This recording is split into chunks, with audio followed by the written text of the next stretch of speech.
নমস্কাৰ অনুপ্ৰেৰণা অনুষ্ঠানটিলৈ সমূহ দৰ্শক শ্ৰোতাক আন্তৰিক স্বাগতম জনাইছোঁ।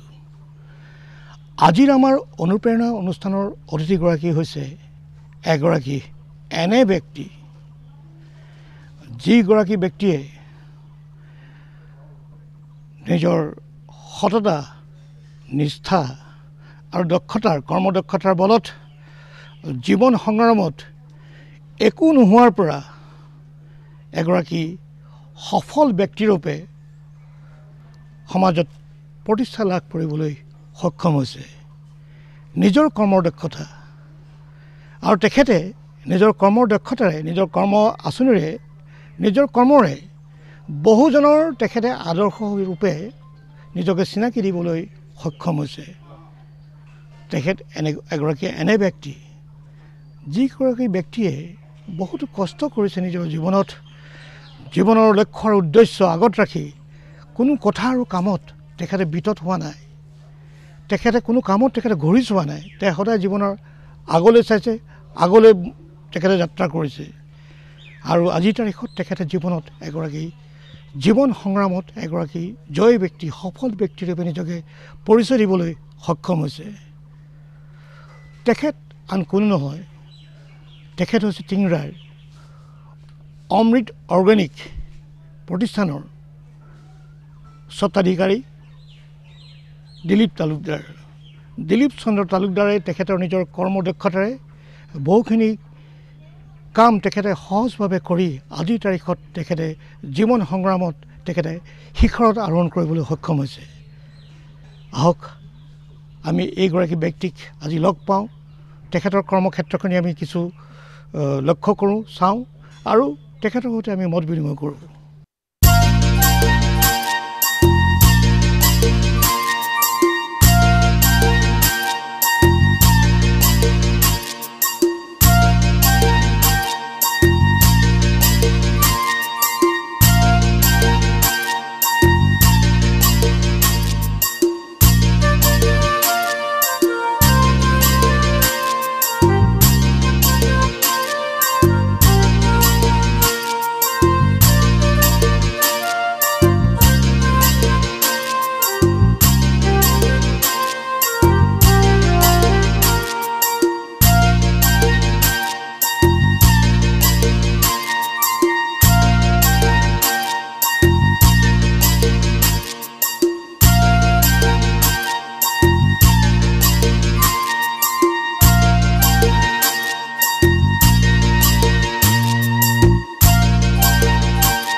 নমস্কাৰ।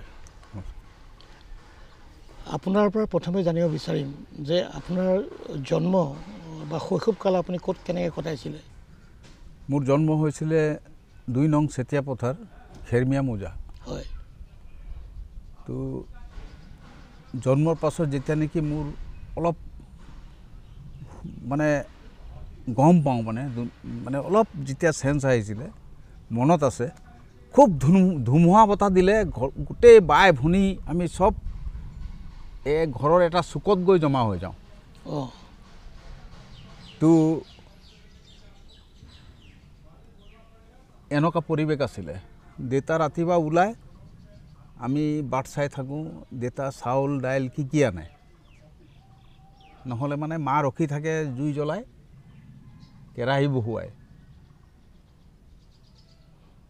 আপুনি গম পাইছেতো মানে আপোনালোকৰ সেই সময়ত মানে আপোনালোকৰ আৰ্থিক অৱস্থাটো ইমান বহুত বেয়া নাছিলে বহুত বেয়া আছিল হয় মানে ভালেই আছিলে মোৰ দেউতাৰ গালামালৰ দোকান আছিলে যেতিয়া নেকি ফাৰ্ষ্ট টাইম যেতিয়া নেকি এই END কামবিলাক হয় তেতিয়া বাহিৰৰ পৰা ঠিকাদাৰবিলাক আহিছিলে দেউতাৰ ঘৰত দোকান আছিলে ঠিকাদাৰৰ যিবিলাক কণ্ট্ৰেক্টাৰ লেবাৰ এহেঁতি বাকী খাই পিনে পলাই গ'ল একদম ভিকাৰী হৈ গ'ল দেউতা ধাৰত ডুবি গ'ল দেউতাৰ হৈ গ'ল গেষ্ট্ৰিক আলচাৰ মানে বহুত বেয়া অৱস্থা গ'ল সেইটো সময়ত মোৰ মনত আছে মানে 10-12 বছৰ বয়সৰ পৰা মানে চকু পানী আহি যায় ঠিক আছে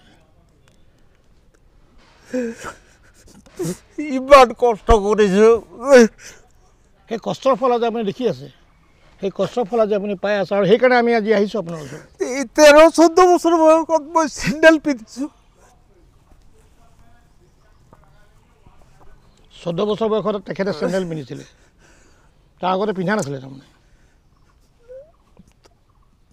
কেনেকুৱা এটা মানে হেৰি গ্ৰাছৰুটৰ পৰা তেখেতে আহিছে আৰু আজিৰ পৰিৱেশটো আজি এইটো আমি ইতিমধ্যে আপোনালোকক ছবি আকাৰত আপোনাক দেখাইছোঁ বহুখিনি গতিকে সেইজন ব্যক্তিৰ সৈতে আমি আজি আমাৰ অনুপ্ৰেৰণা অনুষ্ঠান আমি কৰি আছোঁ দিলীপ দলদাৰ তেখেতে যথেষ্ট ভাবুক হৈছে আচলতে তেখেতৰ কথাখিনি ক'বলৈ কাৰণে কাৰণ তেখেতে ক'ৰ পৰা আহি আজি কোনটো পৰিস্থিতি কেনেকুৱা এটা পৰিস্থিতি তেখেতে মোকাবিলা কৰি আহিছে জীৱনটো তেখেতে দেখি আহিছে জীৱনৰ লগত তেখেতৰ দেউতাৰ সৈতে তেখেতসকলে নিজেও কেনেকৈ যুঁজি আজি এইটো অৱস্থা হয় কৈ যাওক আৰু আজিলৈকে মই পাছলৈ ঘূৰি নাচাওঁ কালি কি কাম কৰিবলগীয়া আছে মই সেইটো কৰোঁ স্কুল পঠিয়ালে স্কুল যাওঁ জবৰদস্তি পঢ়াত মোৰ একদম মন নাই খালি বদমাচি দুষ্টামি এইবিলাক খোৱা চুৰি ভোকত থাকোঁ কঁঠালগুৰি ফাৰ্ম আছে মাটি কঁঠাল চুৰ কৰি খাওঁ মধুৰি চুৰ কৰি খাওঁ কাজিয়া কৰোঁ মাৰপিট কৰোঁ ঘৰত কমপ্লেইন আহে মাৰ খোৱাৰ ভয়ত গৰু গোহালি ছাগলী গোহালিৰ লগত শুই থাকোঁ ভোক লাগে গৰু বাচ্চা বন্ধ কৰি থয় আৰু গৰু আছিলে নাম লালি সি ভৰি দাঙি দিয়ে শুই থাকোঁ অঁ চুপি ছাগলী গৰু দুইটাত দৰ্শকসকলে এখেতৰ কথা শুনি আছে তেখেতে কেনেকুৱা গ্ৰাছৰুট কেনেকুৱা এটা তেখেতে কোনটো পৰিস্থিতি তেখেতে মোকাবিলা কৰি আজি এইটো তাৰিখত ঘৰৰ পৰা মাৰ খোৱাৰ ভয়ত তেখেতে গৰু গোহালি শুই আছে ভোকে পিয়াহে ভোক লাগিছে পোৱালি কাটৰে তেখেতে গৰু গাখীৰ খাইছে চুহি খাইছে বুলি কৈছে ভোকত তাৰমানে হয় আৰু গৰুৱে মোক ভাল পায় তাৰ সন্তানৰ নিচিনা ভৰি দাঙি কোনো অবজেকশ্যন নাই মানে খাই হৈ থাকোঁ লালি বুলি মাতিলে সি ওচৰত আহি যায় কেতিয়াবা পিঠিত উঠোঁ মানে সেই লাইফ আৰু সেইকাৰণে এহেঁতক কৈছোঁ যে আজি মই এইটো পৰ্যায়লৈ আহিছোঁ মই মৰাৰ পাছত চবকে লগত লৈ আৰু যাতে তহঁতি ওপৰলৈ যাব পাৰোঁ সেই বিষয়ে কথা পাতিম তাৰপিছত আপোনাৰ জীৱন পৰিক্ৰমাৰ কথা আৰু কথা জানিবলৈ আছে আপুনি সেই শৈশৱকালৰ কথা তেনেকৈ পাৰ কৰিলে তাৰ পিছৰ কালছোৱা পিছত কেনেকৈ কি হ'ল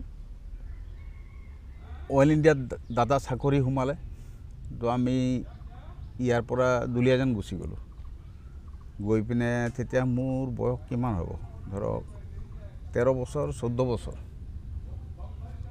তেতিয়া সাধাৰণ চাকৰি এটা দাদাই ঠিক কৰি দিলে তেতিয়া পেট্ৰল গাড়ীবোৰ আছিলে ট্ৰাকৰ হেণ্ডেল মৰা আচ্ছা গাঁৱৰ ল'ৰা সেইবিলাক পাকৈ থৈ গ'লোঁ ইণ্টাৰভিউ পাছ 3 বছৰ কৰিলোঁ কেলৈ কৰিলোঁ যে গাড়ীটো মোৰ শিকিব লাগে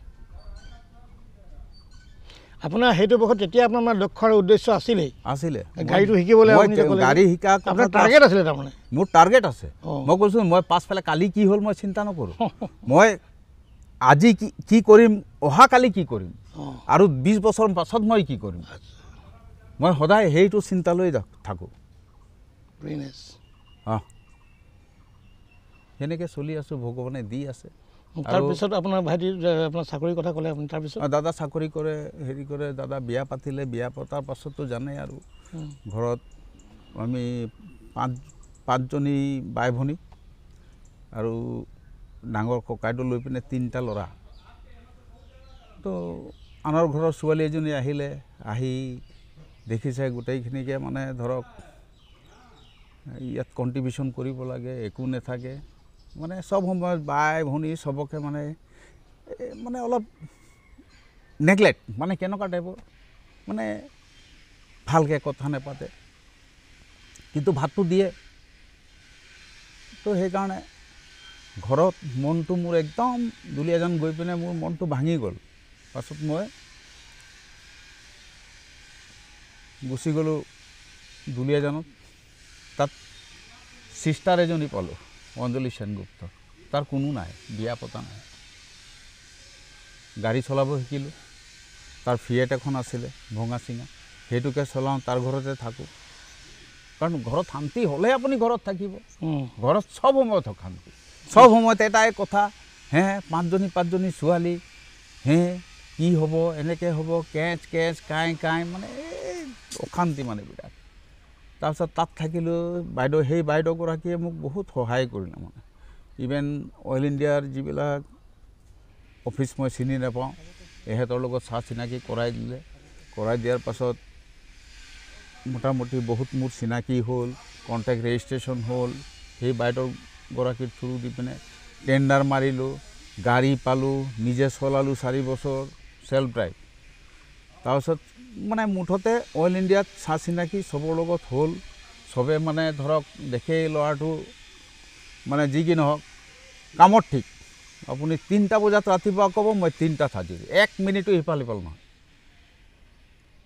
সেইটো চবেই জানে 4টাত মাতে ক'ত মাতে মানে মুঠতে মই কুৱেশ্যন নকৰোঁ কাম বাছ অইল ইণ্ডিয়াত চাকৰি কৰিলোঁ কনফাৰ্ম লেটাৰ পালোঁ মই 3 দিন চাকৰি কৰিলোঁ মই চাকৰি এৰি দিলোঁ কেলে এৰি দিলোঁ মই 3 দিন আহিলে কেলে 3 দিন চাকৰি কৰিলোঁ 3 দিন চাকৰি কেলে আহিলে বোলো 1979ত যেতিয়া নেকি অইল ইণ্ডিয়াত আপোনাৰ ব্লেক আউট হৈছিলে আপুনি গম পায় তেতিয়া SCN জাঠাৰ বুলি মেজৰ জেনেৰেল এজন আছিলে সি তেতিয়া যোন ল'ৰাবিলাক গাড়ী চলাব জানে সাহসী সেই ল'ৰা কেইটামানক সি বিচাৰিলে মানে মই গৈ ওলাই দিলোঁ ন ওলাই দিয়াৰ পাছত মোক গাড়ী দি দিলে মই কোনোদিন ডাঙৰ গাড়ী চলোৱা নাই চাবি দি দিলে চলাই আৰ্মি লৈ ঘূৰি ফুৰোঁ গামোচা বান্ধি মুখত আৰু এইফালে হুলস্থুল পৰিৱেশ মৰিলেতো মৰিমে ন কিন্তু যি কি নহওক হয় 13 দিন কাম কৰিলোঁ পইচা ভালেমান দিলে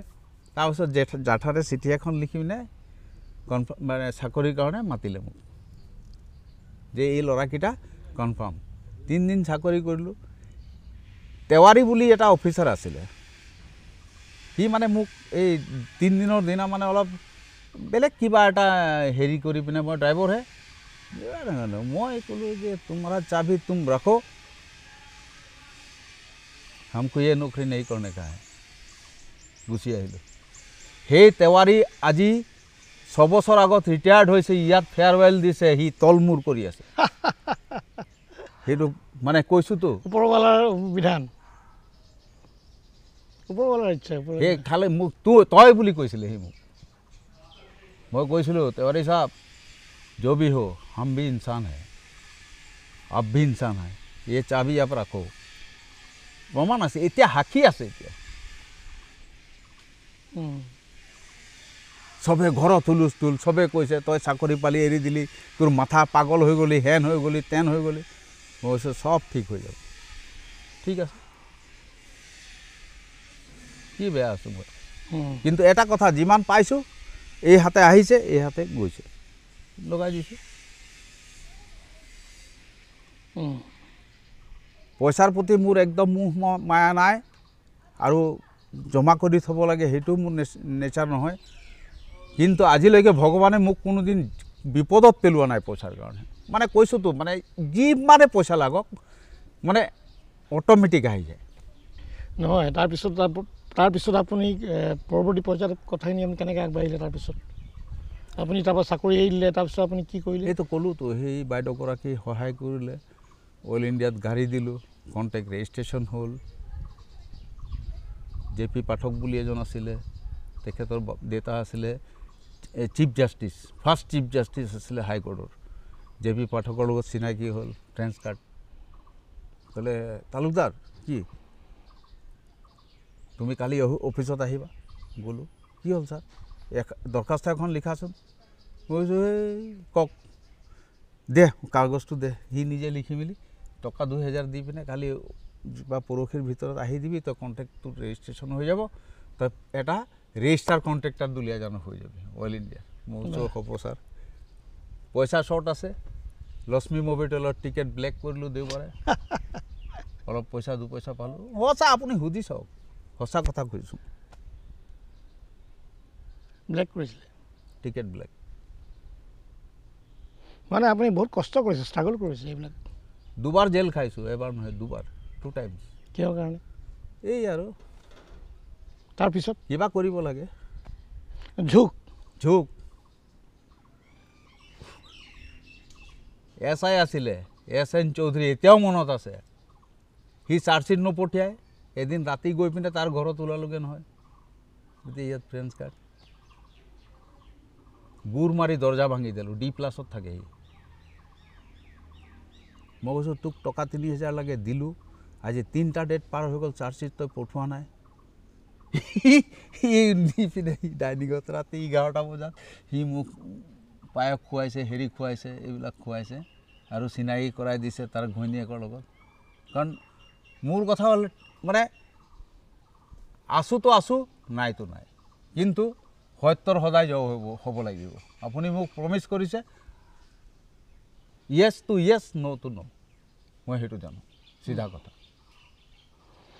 সেইটো এটা বেলেগ যাত্ৰাৰ পৰা আহি পেলাই আপোনাৰ আজি এইটো যাত্ৰাত কেনেকৈ আহি সোমালেহি এই যাত্ৰাত আহি সোমালোঁ তেতিয়া মোটামুটি ধৰক টকা পইচা নাই যদিও চলি আছোঁ ইয়াত এগৰাকী বাইদেউ আছে মোৰ নৱৰ ভনীয়েক বিয়া দিয়া এদিন ৰাতিপুৱাই গৈ পিনে ওলালে বাবুল কি হয় এই তোমাক এনেকৈ তেনেকৈ 4-5 গৰাকী মাইকী মানুহ আছে দৰকাৰ আছে মাতিছে আহিলোঁ কৈছে এই ইটা ভাটা মালিকবিলাকক মাটিটো দিবলৈ আমাৰ ইচ্ছা নাই আমাৰ পূৰ্বপুৰুষে এই মাটিটো দি গৈছে গতিকে খান্দি চান্দি জ্বলাই এই চব গাঁৱৰ পুখুৰী হওক মই সেইটো নিবিচাৰোঁ গতিকে তুমি এটা কিবা উপায় কৰি পিনে ইয়াত যদি ভাবা যদি পাৰ মই কৈছোঁ মোৰতো পইচাই নাই সঁচা নাই কৈছে বেছি নালাগে খালি ইয়াৰ ছোৱালীৰ বিয়া লাগিছে 40,000 টকা এটা যোগাৰ কৰি দি দিয়া 40 টকা এটা যোগাৰ কৰি দি দিলোঁ কোনোমতে তাকো চেক দিলোঁ একাউণ্টত পইচা নাই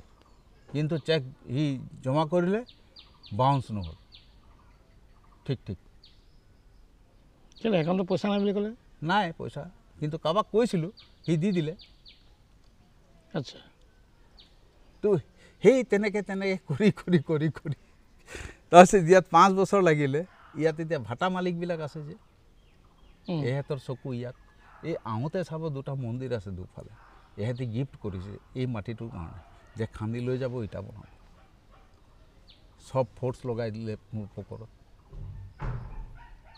সব ফ'ৰ্চ লগাই দিলে লোকেল মই কৈছোঁ যে তাৰপিছত ঠিক আছে হ'ব ফেচ টু ফেচ যি কৰিবলগীয়া আছে কৰ চেলেঞ্জ আৰু চেলেঞ্জততো পিছলৈ মই নাযাওঁৱেই কাৰণ মইতো জানো তো 1000 আহ 5000 আহ মোৰ সেইছে মতলব নাই মই অকলে বাছ চিধা কথা জীয়াই থকালৈকে যুঁজি যাম মোৰ সেইটোৱে প্ৰেৰণা সেই লৈ চবে ছাপৰ্ট কৰিলে মিটিং দিলে হেৰি কৰিলে তো ইয়াত বহুত মাফিয়া চাফিয়া সোমাই গ'ল ক'লে এহেঁতক যেনেকৈ তেনেকৈ অৱশ্যে কিছুমান ভাল মানুহ আছেতো ইয়াৰ ভিতৰত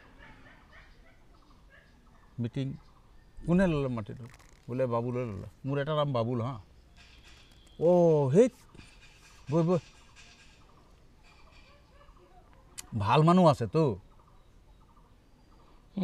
ডকাইত হ'লে কি হ'ব গুণ্ডা হ'লে কি হ'ব এই বাবুলৈ লৈছে বাদ দে যা নেজানো কেলৈ বাদ দে তাৰপিছত সেই যুঁজি মেলি বিশ্বজিৎ বৰুৱাৰ হেল্প পালোঁ থানাৰ হেল্প পালোঁ চবে সহায় কৰিলোঁ মাটি সোমালোঁ হেৰি কৰিলোঁ দখল কৰিলোঁ ৰেজিষ্টাৰ কৰিলোঁ নামজাৰি কৰিলোঁ শেষ প্ৰথমতে আপুনি কি কাম কৰিছিলে ইয়াত কি কাম মানে কৰ্ম আমি আৰম্ভ কৰিছিলোঁ ইয়াত প্ৰথমে আনি পিনে মই এইবিলাকত চব দাংবডি জিকা ভেন্দি চব লগাইছিলোঁ হাল বাই আমি জৈৱিক সাৰ যে সেইটোতো আছেই। সেইটো কেতিয়া আৰম্ভ কৰিছে? এইটোতো একচুৱেলি 2001 পৰা ৰাজালি টি ষ্টেটটো কৰিছিলোঁ। তাৰ পৰা মোটামুটি ধৰক 95, 96, 2001 2005-06 পৰা ইয়াত যেতিয়া মাটিটো লৈ ল'লোঁ ইয়াত চুৰু কৰিলোঁ। তাৰপিছত চাহ বাগান আমি কেতিয়া আৰম্ভ কৰিলে? মোটামুটি চাহ বাগান ধৰক আজি 6 বছৰমান হৈছে। তো মানে আজি হ'ল 2025, 19 চন।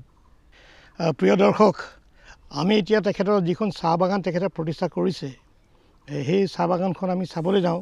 লগতে তেখেতৰ যিখন তেখেতৰ মানে জৈৱিক সাৰ হেৰি আছে, আমি তালৈকো যাওঁ।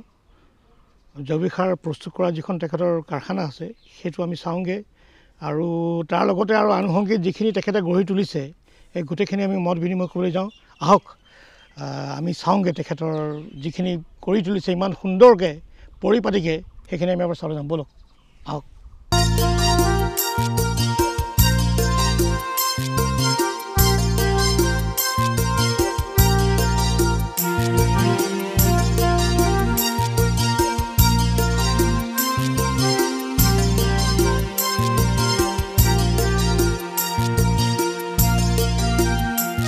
আমি মত বিনিময় কৰি আছোঁ দিলীপ তালুকদাৰৰ সৈতে।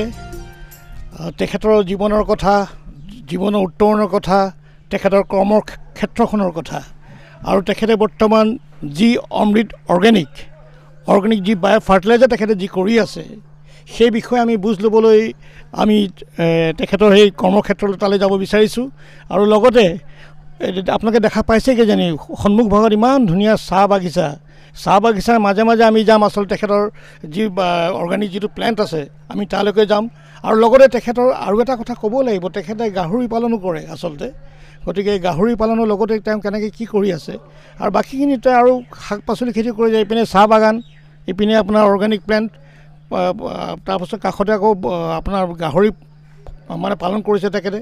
ইপিনে আকৌ শাক পাচলি খেতি, পিছফালে অমিতা গছ ৰুইছোঁ বুলি কৈছে বহুত। গতিকে আৰু এইপিনে আপোনালোকক আমি দেখুৱাম পিছত যে তেখেতে এখন সুন্দৰ এটা ইমান বাতাবৰণৰ মাজত, এটা নৈসৰ্গিক সুন্দৰ পৰিৱেশৰ মাজত তেখেতে এখন ইক' ৰিজৰ্ট গঢ়ি তুলিছে। এইপিনে অমৃত অৰ্গেনিক, তাৰ মাজতে আছে অমৃত ৰিজৰ্ট। এটা মননশীল, এটা মন পৰশা এটা এইটো সুন্দৰ পৰিৱেশ। গতিকে তাৰ আগতে আমি আপোনাৰ তালৈ যাওঁ। ধন্যবাদ। আমি কথা পাতি আছোঁ আপোনাৰ সৈতে, আপোনাৰ জীৱনৰ কৰ্মক্ষেত্ৰখনৰ কথা। এই আমি দেখা পাইছোঁ অমৃত অৰ্গেনিকৰ আমি এইটো ৰাস্তা দি আমি গৈ আছোঁ। আপুনি চাহ বাগানৰ মাজে মাজে যে এনেকৈ আপোনাৰ হাতী বা এনেকৈ আপুনি জিৰাফ এই যে লগাই দিছে, কি ভাবি লগালে এইবিলাক? একচুৱেলি আজিকালি আমাৰ ইয়াৰ সৰু সৰু ল'ৰা ছোৱালীবিলাকেতো নেচাৰেলটো উপভোগ কৰিব নাপায়, গতিকে ইয়াত এই প্লাষ্টিকৰ এইবিলাকে লগাইছোঁ আৰু। হয়, এতিয়া যে মানুহ দুনুহ যেতিয়া আহে আপোনাৰ মানে আহি কেনেকুৱা পায়, ল'ৰা ছোৱালীবিলাকে কেনেকুৱা পায়? এই বহুত ভাল পায়। আপোনাৰ দেখিছোঁ আপুনি আহিলে যাবই নিবিচাৰে, কান্দি থাকে মানে বাচ্চা। হয় নেকি? আৰু এই যে চাহ বাগিচা আপুনি যে এইখন ক্ষুদ্ৰ চাহ খেতি যি কৰিছে, ইয়াত আপোনাৰ কিমান চাহ বাগিচা আছে, কিমান বিঘা মাটি আছে ইয়াত? ইয়াত মোটামুটি 8 বিঘামান আছে। 8 বিঘা মাটি আছে নহয়? গোটেইখিনি মই জৈৱিক পদ্ধতিতে কৰোঁ। জৈৱিক পদ্ধতিৰে কৰে? হয়। তাৰমানে আপুনি এই চাহৰ পৰা আপুনি গ্ৰীণ টি নিজে বনাওঁ। হয় হয়, এই গ্ৰীণ টি যে বনায় এইটো আপুনি বজাৰলৈ ডাইৰেক্ট চেল কৰেনে? না, মই যিমানটো প্ৰডাকশ্যন হয় ইয়াতে মোৰ বিক্ৰী হৈ যায়। ইয়াৰ পৰা আহি লৈ যায়। মানে চাহিদা যথেষ্ট আছে। মানে এইটো এটা খুব ফলপ্ৰসূ ব্যৱসায় তেতিয়াহ'লে গ্ৰীণ টিটো। লাভজনক ব্যৱসায়। আৰু মইতো আজি বহুত দিনৰ পৰাই মানে গ্ৰীণ টি নিজেও খাওঁ। খায়? মোৰ ফেমিলি চবেই খায়। হয়, আচলতে আমি শুনিছোঁ আৰু জানো যে এইটো এটা মানে যিহেতু জৈৱিক, ইয়াত কোনো হেৰি দিয়া নাই, অৰ্গেনিক আপোনালোকে বেলেগ বস্তু আপোনালোকে কেমিকেল দিয়া নাই, পিয়ৰলি অৰ্গেনিক। গতিকে ইয়াত জৈৱিক, গতিকে ইয়াত মানে অপকাৰিতা একো নাই। উপকাৰিতা আছে। উপকাৰিতা আছে। 8 বিঘাত আপোনাৰ কিমানমান চাহ ওলাই এনে ক'ব পাৰিব নেকি? মোটামুটি ধৰক গ্ৰীণ টি মই বনাওঁ বছৰেকত ধৰক 1.5 কুইণ্টেলমান হয়। 1.5 কুইণ্টেল 1.5 কুইণ্টেল ইয়াতে বিক্ৰী হৈ যায় আৰু বাকী যিখিনি সেইটো আপুনি পেকেজিং কৰি বিক্ৰী কৰে নে খোলাকৈ বিক্ৰী কৰে? মানে সৰু সৰু পেকেট কৰি বেছোঁ। হয়, সেইটো অমৃতেই। অমৃত। আপোনাৰ গোটেই ব্ৰেণ্ডটো চব অমৃতেই? চব অমৃত। অমৃত নামটো আপুনি কি ভাবি দিছিল?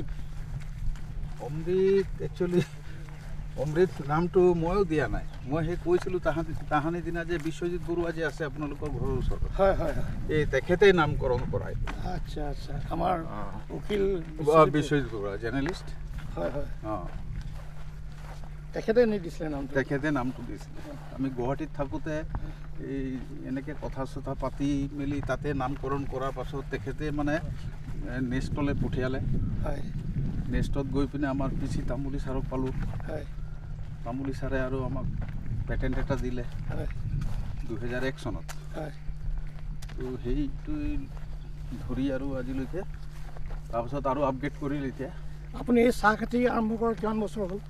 আজি বেছি দিন হোৱা নাই, মই 5-6 বছৰমানহে হৈছে। 5-6 বছৰ? অঁ, এই 6 বছৰৰ ভিতৰতে আপুনি ইমানখিনি ধৰি লওক ফল পাইছে। মানে চাহৰ এটা গ্ৰীণ টি মানে যথেষ্ট চাহিদা আছে। যিসকল আমাৰ ধৰি লওক ডেকাসকলে কোনোবা যদি চাহ খেতি কৰিছে, তেখেতসকলে যদি অৰ্গেনিক চাহ খেতি কৰে আৰু তেতিয়া বেছি লাভান্বিত হ'ব। বেছি লাভান্বিত হ'ব। 3000 টকা কেজি গ্ৰীণ টি। হয়, আৰু বিদেশততো আমাৰ চাহিদা গ্ৰীণ টিৰ চাহিদাই বেছি। অঁ, হয় নে নহয়? অঁ, তাততো আৰু বেছি। আমাৰতো এনেই ধৰি লওক অৰ্থডক্স বা CTC চাহটো ইমানো ডিমাণ্ড নাই নেকি? ডিমাণ্ড আছে, নথকা নহয়। আজিকালি আগতকৈ আজিকালি মানে অলপ মানে ওজৰ আপত্তি কৰা হৈছে, যিটো গম পাইছোঁ। বা তেখেতসকলে মানে কেমিকেল দিয়া চাহ আজিকালি আগতে খাইছিলে যদি আজিকালি অলপমান এইটো মানে সজাগ হৈছে। আজিকালি সজাগ হৈছে। আজিকালি সজাগ নহ'লে উপায় নাইতো। কোনো তেনেকুৱা কেমিকেল ইউজ কৰা বস্তু কোনো নিকিনেতো। ইভেনকি শাক পাচলি পৰ্যন্ত আজিকালি মানুহে এভইড কৰে। হয়, এতিয়া আপোনাৰ মূল যিটো আপোনাৰ মানে অৰ্গেনিক যিটো আপোনাৰ সাৰ যিটো বনায়, এই সাৰ কাৰখানাটোলৈ আপোনাৰ আমি আহি পাইছোঁ। আজি আচলতে উৎকট গৰম পৰিছে, যথেষ্ট গৰম। সেইকাৰণেতো আপোনাৰ কৰ্মচাৰীসকল হয়তো এতিয়ালৈকে তেনেকৈ আহিব পৰা নাই পৰা। গৰমৰ কাৰণে একচুৱেলি অহা নাই। যথেষ্ট গৰম, আজি বহুত গৰম। আমি আচলতে ইমান গৰম মাজতো ৰ'দত কৰিবতো। হয়, কামবিলাক ৰ'দত কৰিব লাগিব। হয়, কিন্তু মই আগতে এবাৰ আহিছিলোঁ, আহোঁতে তেতিয়া আপোনাৰ কৰ্মচাৰীসকলক যথেষ্ট সংখ্যক আমি পাইছোঁ ইয়াত কাম কৰি আছিলোঁ। আমি দেখা পাইছিলোঁ আৰু গোটেই প্ৰস্তুতি পৰ্বটো কেনেকৈ কৰে তেতিয়া দেখাইছিলে আমাক।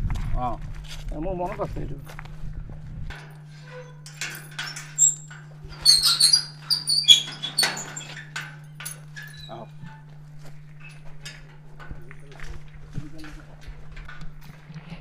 ইয়াত যিটো আপুনি সাৰ এতিয়া প্ৰস্তুতি পৰ্ব চলি আছে দেখিছোঁ, ইয়াত পেকিং আধা পেকিং হৈ আছে। এইবিলাক পেকেজিং অৱস্থাত আছে আচলতে। পেকেজিং অৱস্থাত আছে। এইবিলাক সাৰ ইয়াত ক'ত ক'ত প্ৰয়োগ হয়? এইখিনি সাৰ বিশেষকৈ মোটামুটি তেনেকৈ এইবাৰ ৰাজালীয়ে নিলে, মানে তেনেকৈ গাৰ্ডেনবিলাকেও নিয়ে। হয়, আৰু মোটামুটি অইল ইণ্ডিয়াৰ CSR প্ৰজেক্টত এইখিনি অৰ্ডাৰ আছে। অৰ্ডাৰ আছে, সেইকাৰণে ৰেডি কৰি থৈছোঁ। কিমান অৰ্ডাৰ আছে? 60-70 টন মান। হয়, যথেষ্টখিনি অৰ্ডাৰ আছে। অইলো আপোনাৰ পৰা লৈ থাকে চব বছৰে লয়, প্ৰতি বছৰে লয়। আৰু খেতিৰ কাৰণে লয়, আৰু এইফালে আপোনাৰ শালি খেতিৰ কাৰণে লয়। আচলতে তেখেতসকলে CSR প্ৰজেক্টৰ জৰিয়তে যিসকল কৃষক তেখেতসকলে মানে খেতি কৰিবলৈ তেখেতসকলে কিবা আঁচনিৰ জৰিয়তে দিয়ে, তাত স্কিমৰ জৰিয়তে তেওঁলোকে এই সাৰটো তেখেতসকলে যোগান ধৰে। হয়, যোগান ধৰে।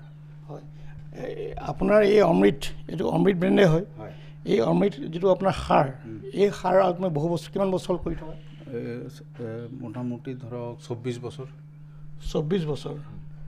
তেতিয়া আৰু আজিৰ তাৰিখৰ চাহিদা কিমান, কেনেকুৱা বদলি হৈছে, কেনেকুৱা ধৰণৰ চেঞ্জ? নাই, আগতকৈতো বাঢ়িছে চাহিদা বাঢ়িছে, আগতকৈ বাঢ়িছে। আৰু এটা নতুন প্ৰডাক্ট মই কৰিছোঁ এতিয়া লিষ্ট। এই প্ৰডাক্টবিলাক যে কৰে আপুনি, এইবিলাক কাৰোবাৰ তত্বাৱধান কৰে নে আপুনি নিজে ভাবি পেলাই কৰে এইবিলাক? না, তত্বাৱধান মানে কি, গাইডনেছটো CSR মানে আমাৰ নেক্সটৰ। হয়, নেক্সটৰ টেকন'লজি।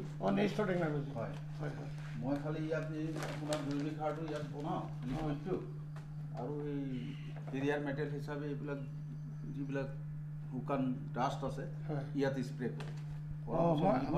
দেখিছোঁ মিহলাই পেকেটিং কৰোঁ। হয়,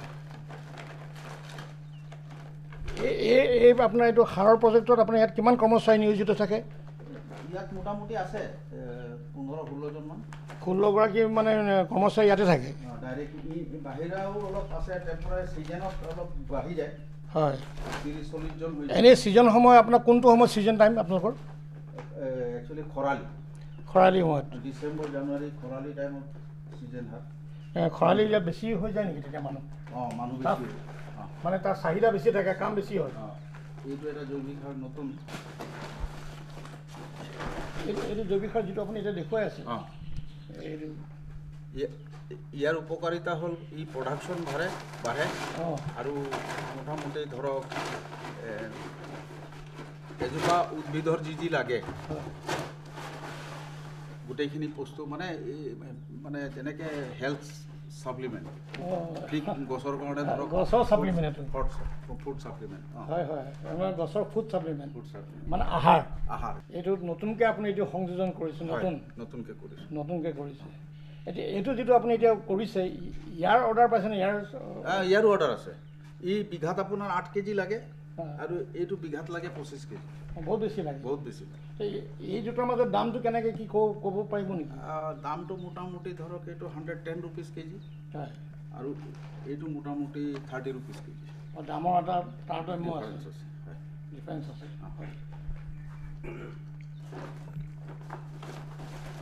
আপোনাৰ যে এই সাৰ যে আপুনি প্ৰস্তুত কৰে জৈৱিক সাৰ, এই জৈৱিক সাৰ কৰাৰ কথাটো আপোনাৰ মনত কেনেকৈ আহিলে? আপুনি কি ভাবি আপুনি কৰিলে এইটো? বহুত দিনতে মানে কি, মই এজন এজেণ্ট আহিছিলে MOA, প্ৰটিন পাউডাৰ এটা লৈছিলোঁ। তো সেইটোকে পঢ়িলোঁ ঘূৰাই দেখিছোঁ, তেতিয়াই মোৰ কনচেপ্ট ওলালে যে না, আমাৰ ইয়াতো এই জৈৱিক সাৰ এনেকুৱা টাইপৰে হ'ব লাগে। চব শাক পাচলি মানে যিবিলাক আমি খাওঁ সদায়, সেইবিলাকত যদি এইটো ইউজ কৰি মানুহে যদি প্ৰডাকশ্যনটো কৰে, লাভৱানো হ'ব আৰু দ্বিতীয় কথা হ'ল উপকাৰিতাও পাব।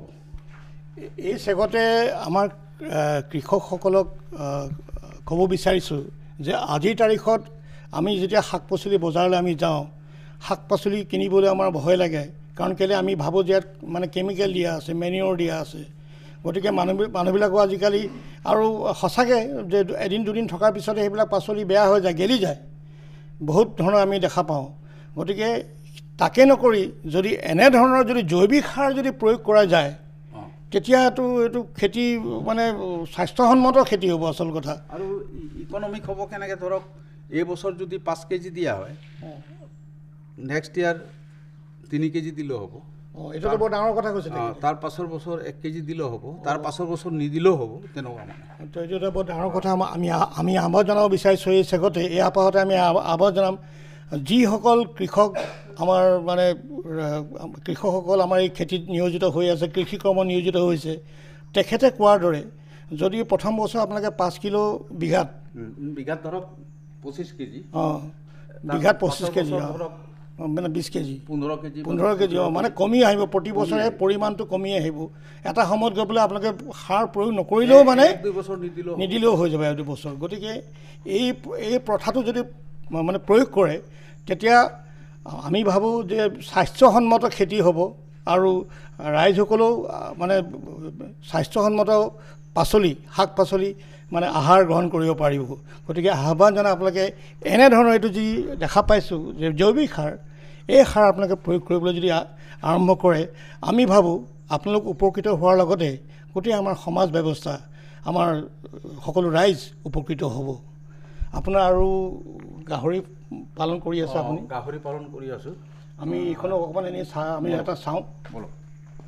জৈৱিক সাৰ কাৰখানাৰ কাষতে লাগি আছে দিলীপ তালুকদাৰে স্থাপন কৰা গাহৰি গঁৰালটো, আৰু এইটো যথেষ্ট বিধিসন্মতভাৱে তেখেতে কৰি আছে। আপুনি এই গাহৰি পালন কেতিয়াৰ পৰা কৰিলে? হৈ গ'ল আজি 7 বছৰমান হ'ল। 7 বছৰমান হৈছে। গাহৰি পালন কৰিব লাগে বুলি আপোনাক কোনে ক'লে বা কি ভাবি আপুনি আৰম্ভ কৰিলে? একচুৱেলি মোৰ ৰিচৰ্টত যিবিলাক ৱেষ্ট ওলায়, আগতে মানে কি হয়, বেলেগ মানুহে গাহৰিৰ কাৰণে লৈ যায় দানা। গতিকে মই ভাবিলোঁ কেইজনীমান গাহৰি আনি পুহোঁ, তেনে মোৰ সেই বস্তুখিনি ইয়াতে সিহঁতকে দিব পাৰিম।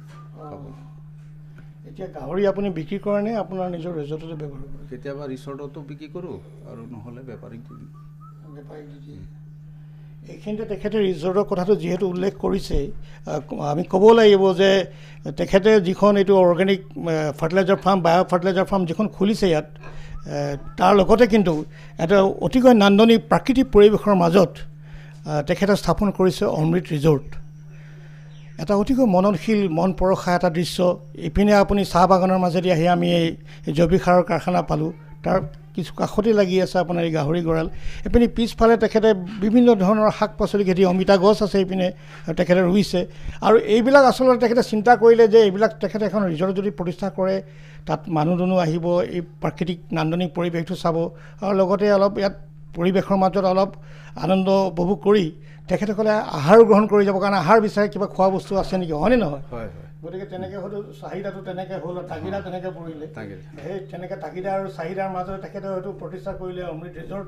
আমি ৰিজৰ্টখনো চাম এতিয়া, আমি দেখুৱাম আপোনালোকৰ ৰিজৰ্টখন বিষয়ে, ক'ত কি আছে, আৰু এনেই আপুনি ক'ব পৰাকৈ তাত কি আছে বাৰু আপোনাৰ ৰিজৰ্টখনত? তাততো খাবলগীয়া চব বস্তুৱেই আছে। হয়, খোৱা বস্তু বাহিৰে আৰু খেলা, চুইমিং পুল আছে। হয়, বটিঙো আছে বুলি আমি, বটিঙো আছে, ফিচাৰীও আছে। ফিচাৰীও আছে। তাৰমানে কাৰোবাৰ মাছ আমাৰ খাবলৈ হ'লে মানে মাছ মাৰি পিনে বনাই খুৱাওঁ। খুব সুন্দৰ। আৰু আপুনি শাক পাচলিবিলাক ইয়াৰে পৰা ব্যৱহাৰ কৰেনে? ইয়াৰ পৰাই ব্যৱহাৰ কৰোঁ, প্ৰায় মেক্সিমাম ইয়াৰ পৰাই কৰোঁ। ইয়াৰ পৰাই কৰে।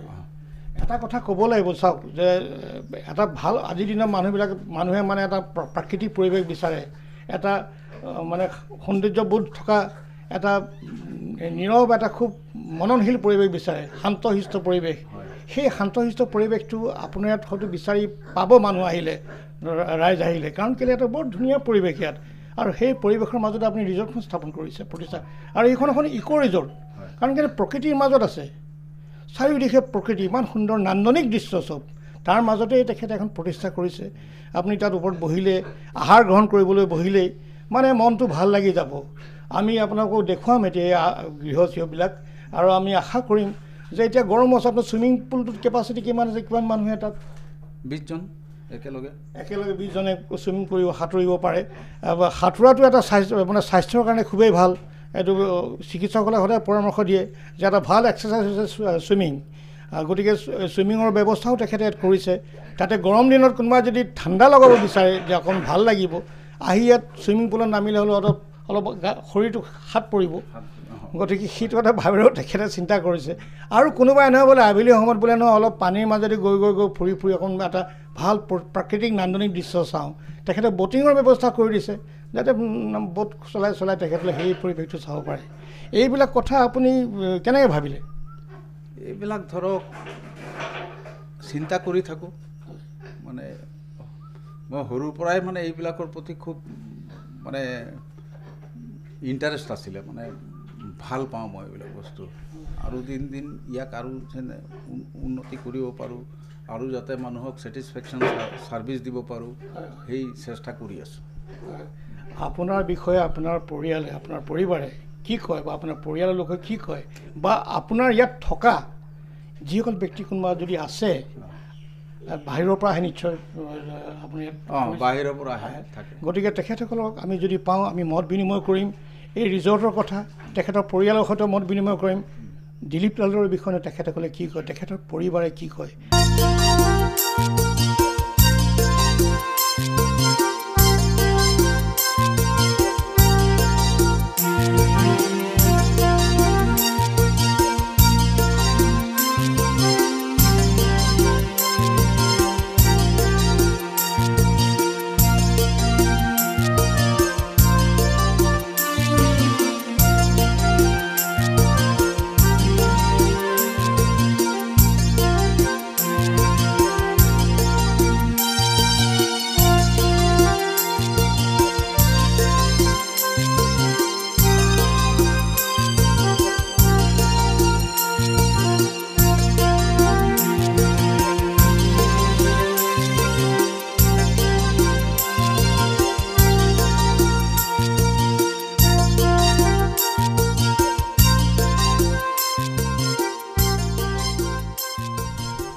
Behind every successful man, there is a woman.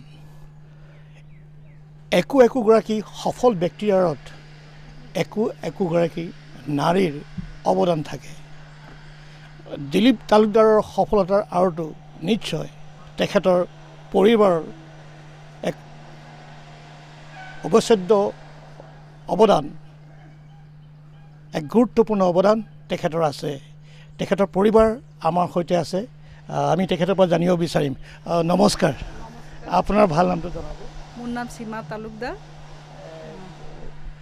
আপোনাৰ স্বামী দিলীপ তালুকদাৰ, তেখেতে ইমান কষ্ট কৰি ইমান ধুনীয়া সুন্দৰকৈ তেখেতে অমৃত অৰ্গেনিক ইয়াত প্ৰতিষ্ঠা কৰিছে, কৰি চাহ বাগান তেখেতে সাৰ প্ৰস্তুত কৰিছে। আৰু আজি কিছু বছৰ আগতে 6-7 বছৰ আগতে তেখেতে ইয়াত এখন অতিকৈ সুন্দৰ অমৃত ৰিজৰ্টো, অমৃত অৰ্গেনিক, অমৃত আকৌ আপোনাৰ গ্ৰীণ টি, আকৌ এতিয়া অমৃত ৰিজৰ্ট তেখেতে প্ৰতিষ্ঠা কৰিছে। আপোনাৰ স্বামীৰ বিষয়ে কওকচোন, তেখেতে মানুহজন মানে কেনেকুৱাকৈ তেখেতে এইবিলাক কামবিলাক কৰে? তেখেতে হ'ল বহুত পৰিশ্ৰমী মানুহ। মানে মই বিয়াৰ পাছত পৰাই চাইছোঁ, মানে একদম ৰাতিপুৱা ওলাব আৰু একদম গধূলি পূৰা পৰিশ্ৰম কৰে, পিছফালে আৰু ঘূৰি নাচায়, মানে কামেই কৰি যায়। তাৰপিছত মানে সাৰৰ বিষয়ে কৈছোঁ, মানে সাৰ যেতিয়া মানে তেতিয়াতো মোবাইলো নাছিলে, তেতিয়া একদম ৰাতিপুৱা 3টা বজাত উঠি সাৰ লৈ একদম গাঁৱত যায়, গাঁৱে গাঁৱে গৈ মানুহক সাৰ দি বুজায়, আপোনালোকে এনেকুৱা খেতিত দিব, শাক পাচলিত দিব, এইবিলাক জৈৱিক সাৰ হয়, মানুহৰ কোনো বেমাৰ আজাৰ নহ'ব, এইটো খালে মানে চব্জিটো খালে মানে বহুত মানে উপকাৰ হ'ব, কোনো মানে কেমিকেল নাই, এনেকুৱা বুজাই মানে সাৰৰ মানে বহুত কষ্ট কৰিলে তেখেতে। সেইটোৱেই, সেই কষ্টৰ ফল আজি পাইছেনে? ফল আজি পাই আছে, কষ্টৰ ফল পাইছে। আৰু যিমানো মানে ইনকাম কৰে, মই এই ৰিচৰ্টৰ বিষয়ে কৈছোঁ, যিমানেই ইনকাম কৰে চব পইচা মানে ইয়াতেই লগাই দিয়ে।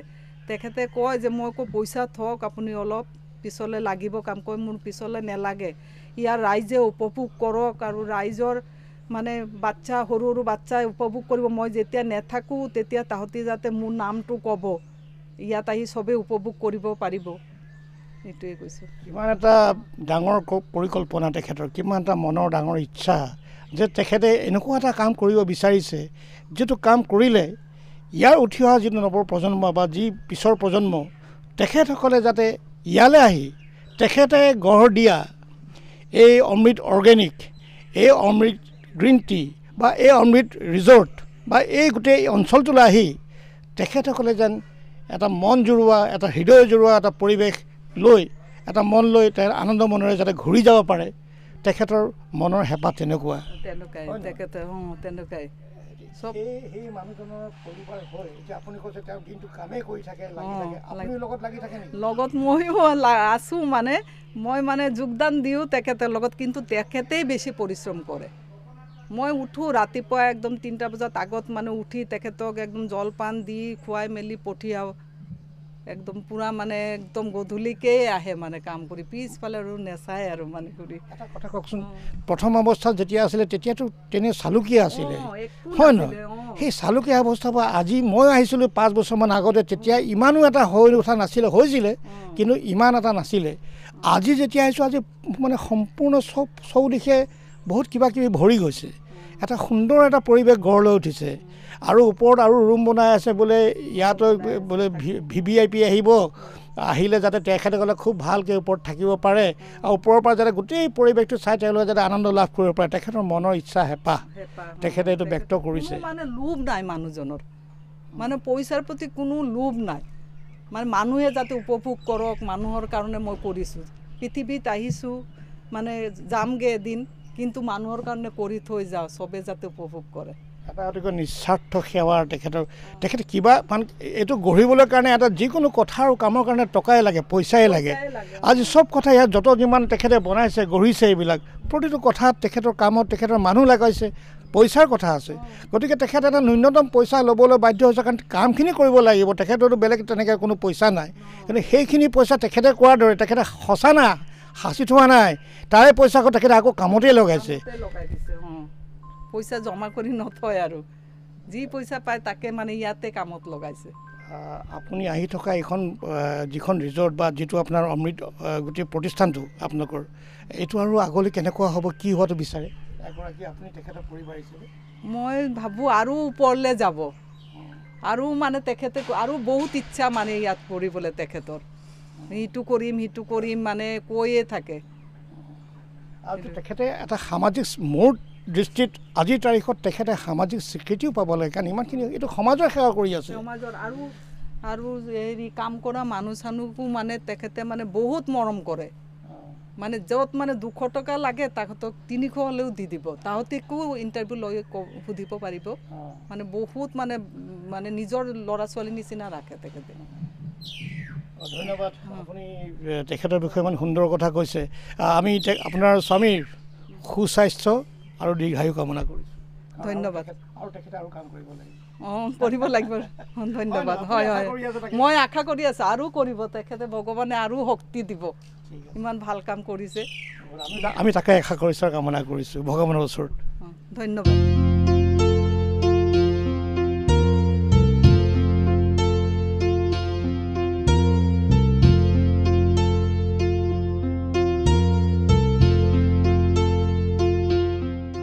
বৰ্তমান আমাৰ সৈতে আছে দিলীপ তালুকদাৰ তেখেতৰ বোৱাৰী আমাৰ মাজত আছে আপোনাৰ নামটো জনাবচোন ডক্টৰ তন্ময়ী তালুকদাৰ আপোনালোকৰ বিবাহ হোৱা বৰ বেছি দিন নাই হোৱা নিশ্চয় নাই হোৱা 1 বছৰ হৈছে ক'ব লাগিব তেখেতসকলৰ বিয়াত দিলীপ তালুকদাৰে একচুৱেলি আমাকো নিমন্ত্ৰণ দিছিলে বিশেষ কামৰ হেঁচাতে আমি আচলতে আহিব পৰা নাছিলোঁ দেউতা দিলীপ তালুকদাৰ এই এবছৰৰ ভিতৰত দেউতা হিচাপে আৰু এগৰাকী ব্যক্তি হিচাপে কেনেকুৱা লাগে দেউতাৰ নিচিনা মানুহ মানে মই মোৰ নিজৰ মানে লাইফত বহুত কমেই দেখিছোঁ তেওঁ মানে ইমান মানে ডেডিকেটেড নিজৰ কাম লৈ পিনে বিজনেছ লৈ পিনে ইমান পেচেঞ্চ আছে মানে চব বস্তু লৈ পিনে যিটো কৰিব লাগে এতিয়া কৰিবই লাগিব মানে এনেকুৱা নহয় যে পিছত কৰিম লাহে ধীৰে কৰিম তেনেকুৱা নহয় আৰু তেওঁ মানে আজি ইমান ডাঙৰ এটা বিজনেছ ইমান ভালকৈ ইমান মানে ফ্লুৱেণ্টলি চব ভালকৈ মেনেজ কৰি আছে সেইটো মানে বহুত ডাঙৰ কথা আৰু এইটো বয়সতো যে তেওঁ ইমান এক্টিভলি তেওঁক চালে মানে নিজক এটা আইডল নিচিনা লাগে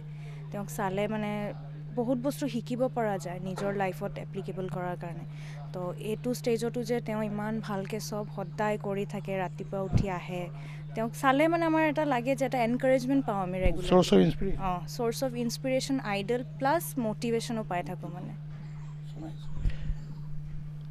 তেখেত এগৰাকী ফিজিঅ'থেৰাপিষ্ট আৰু মই জনাত তেখেতৰ শহুৰ দেউতাৰ অলপ হাড়ৰ প্ৰব্লেম আছিলে কি আছিলে তেওঁৰ লাম্বাৰত অলপ পেইন আছিলে L4 L5ত ডিজেনেৰেট হৈ আছিলে তো সেইটো কাৰণে মানে বেক পেইন হৈ আছিলে খোজকাঢ়িলে বিষায় তেনেকুৱা লিম্পিং কৰি আছিলে তো মই বিয়া পতাৰ পিছত মানে তেওঁ মোক ক'লে এনেকুৱা কথা তাৰপিছত মই ট্ৰিটমেণ্ট কৰিলোঁ কেইদিনমান এতিয়া ভাল পাইছে কিন্তু মই সংযোগ কৰিছোঁ আচলতে তেখেতক এইটো যিটো অসুখ হৈ আছিলে ডক্টৰে তেখেতক মানে অপাৰেশ্যন কৰিব লাগিব বুলি পৰামৰ্শ দিছিলে কিন্তু এতিয়া তেখেতসকল মানে দুয়ো মানে শহুৰ আৰু শাহু ইমান আনন্দ লভিছে যে আমাৰ বোৱাৰীগৰাকী আহি আমাৰ দুয়োৰে মানে শাহুৰো অসুখ আছিলে হাড়ৰ তেখেতৰো প্ৰব্লেম আছিলে তেখেতৰো বোলে ঠিক কৰি দিলে আৰু শহুৰ দেউতাৰ বোলে তেখেতৰো এটা ডাঙৰ প্ৰব্লেম আছে আমি ইমান চিন্তা কৰি আছিলোঁ কিন্তু তেখেতে চাই দিয়া 2-3 দিনৰ পিছতে এইটো এটা বৰ ডাঙৰ কথা যে তেখেতেও পৰিত্ৰাণ পাইছে তেখেতৰ নিৰাময় হৈছে আহি থকা দিনা হাউ ডু ইউ চি দিছ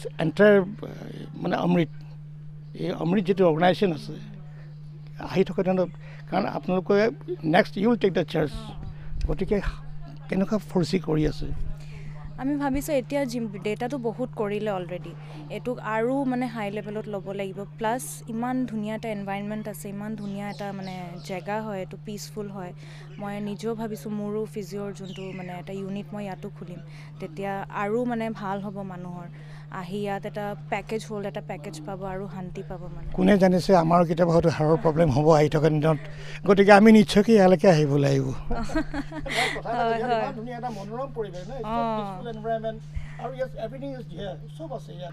মানে কোনোবাই কিবা এটা এনেকৈ স্বাস্থ্যসন্মত এনেকুৱা এটা কৰিলে ইয়াত যদি ইয়াত গঢ় লৈ উঠে আৰু ইয়াত ওলাই গ'লে তাৰপিছত মনটো ভাল লাগে যে দুখ ভাগৰ যে বোলা এটা বস্তু কিবা এটা থাকিব সেইটো একেবাৰে নাথাকিব তাৰপিছত বোলে ইয়াৰে আহাৰ চব গছ গছনি ফল আহাৰ চব জৈৱিক খেতি ইয়াত গতিকে ইমান ধুনীয়া হেল্ডি খানা ইয়াত চব মানে অৰ্গেনিক ইয়াত একো কেমিকেল ইউজ কৰা নহয় যিমান আমাৰ মানে খানা আছে কিমান চব্জি হয় চব অৰ্গেনিক মানে এভৰিথিং যিমান আপুনি দেখিছে চব অৰ্গেনিক গ্ৰীণ টিৰ পৰা চব নাইচ গতিকে আমি আশা কৰিম আপোনালোকে আপোনালোকৰ দেউতাৰ যিটো সপোন আছে তেখেতৰ সপোনত যিটো ব্যক্ত কৰিব বা কৰিছে সেই সপোনটো আপোনালোকে সাকাৰ কৰিব, সেই সপোনটো আপোনালোকে বাস্তৱায়িত কৰিব। সেইটো কৰিবই লাগিব আমাৰ, সেইটো আমাৰ তেওঁৰ কাৰণে সেইটো আমাৰ মানে এটা সৰু এটা ষ্টেপ থাকিব আৰু দায়িত্ব থাকিব সেইটোৱে। আপোনাৰ নামটো জনাব? তোমাৰ অল্পি তালুকদাৰ। দেউতাৰ বিষয়ে কি ক'বা আৰু তুমি নিজে কেনেকৈ সহায় কৰি আছা দেউতাৰ লগত? দেউতাৰ বিষয়ে দেউতাটো সৰুৰ পৰাই কাম কৰি কৰি এইখিনি বনালে, সেইখিনিতে মই হেল্প কৰি আছোঁ, দেউতাৰ লগত কামবোৰ শিকি আছোঁ, বহুত বস্তু শিকিব বাকীও আছে অলপ। আচল কথা এটা ক'বলৈ আমি যিটো কওঁ ন নেচাৰেল এম্বিয়েঞ্চ, আৰু আজিৰ তাৰিখত মানে মানুহে বিশেষকৈ ৰাইজে এটা খুব প্ৰাকৃতিক মানে নেচাৰেল বস্তুবিলাক বিচাৰে, যিকোনো বস্তু। আৰু তোমাৰ দেউতাই দেখিছোঁ চাহ গছ ৰুইছে, কিন্তু এইটো জৈৱিক চাহবিলাক মানে এইটো গ্ৰীণ টি, কোনো কেমিকেল ইয়াত নাই। আৰু দেউতাই নিজে জৈৱিক সাৰ প্ৰস্তুত কৰে, চ' ডেট এইবিলাক খেতি বাতিৰ ক্ষেত্ৰত যাতে কোনো কেমিকেল খাব নালাগে, ৰাসায়নিক যাতে কোনো একো খাব নালাগে, জৈৱিক সাৰ খাদ্য খাই মানে স্বাস্থ্য যাতে কোনো বিঘিনি নহয়। তাৰোপৰি দেখিছোঁ ইমান ধুনীয়া এটা এম্বিয়েঞ্চ, এই পৰিৱেশৰ মাজত দেউতাই এখন ৰিজৰ্ট খুলিছে, অমৃত ৰিজৰ্ট। আৰু আজিৰ তাৰিখত এটা কথা দৰ্শকসকলে এইখিনিতে ক'ব লাগিব, আজি কিছু বছৰ আগতে মই ইয়ালৈ আহিছিলোঁ আমি দূৰদৰ্শন, আৰু তেতিয়া কিন্তু ছুইমিং পুলটো হৈ উঠা নাছিলে বা ব'টিংটো হৈ উঠা নাছিলে, কিন্তু আজি সেইটো ধুনীয়াকৈ সুন্দৰকৈ গঢ় লৈ উঠিছে আমি দেখিছোঁ, ব'টিং হৈ উঠিছে দেখিছোঁ, আৰু কেইটামান খুব সুন্দৰ ঘৰ তেখেতে বনাইছে মানে প্ৰাকৃতিক সৌন্দৰ্য উপভোগ কৰিবলৈ, আহাৰ গ্ৰহণ কৰিবলৈ কাৰণে। আৰু সোমাওঁতেই শিশু উদ্যান তেখেতে স্থাপন কৰিছে, আৰু ইপিনে খুব ধুনীয়া ধুনীয়া মানে কিছুমান জিৰণি চৰা মানে বহি মানুহে যাতে কথা পাতিব পাৰে। দেউতাৰ যিটো প্লেনিং আছে তুমি ভাবিছানে? Do you think that I will take it ahead, আৰু আগত লৈ যাম? নিশ্চয় ল'বই লাগিব আগত। আৰু আমাৰ যোনটো বিজনেছ আছে সেইটো দি মানুহৰো বহুত সহায় হয়, যেনেকুৱা অৰ্গেনিকটো খায়ো মানুহে ভাল পায়, আৰু নিজৰ হেল্থৰ কাৰণেও বস্তুটো ভাল হয়।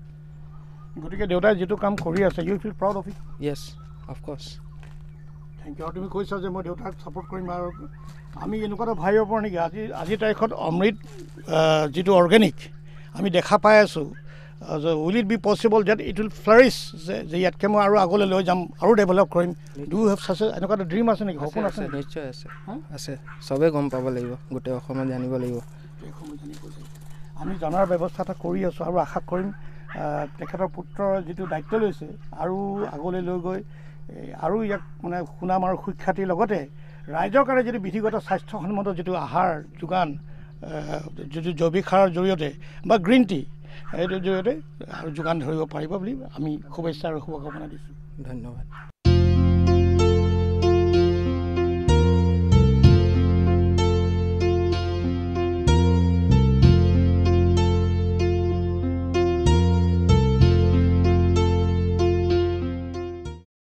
আমি ইতিমধ্যে কৈছিলোঁ যে অমৃত ৰিজৰ্ট এখন অতিকৈ নান্দনিক প্ৰাকৃতিক সৌন্দৰ্যৰে ভৰপূৰ এখন ৰিজৰ্ট, য'ত আপুনি বিভিন্ন ধৰণৰ প্ৰাকৃতিক সৌন্দৰ্যৰে ভৰি আছে। ইয়াত তাৰ মাজে মাজে এখন অতিকৈ সুন্দৰ ৰিজৰ্ট পাছফালে দেখা পাইছে, প্ৰতিষ্ঠা হৈছে।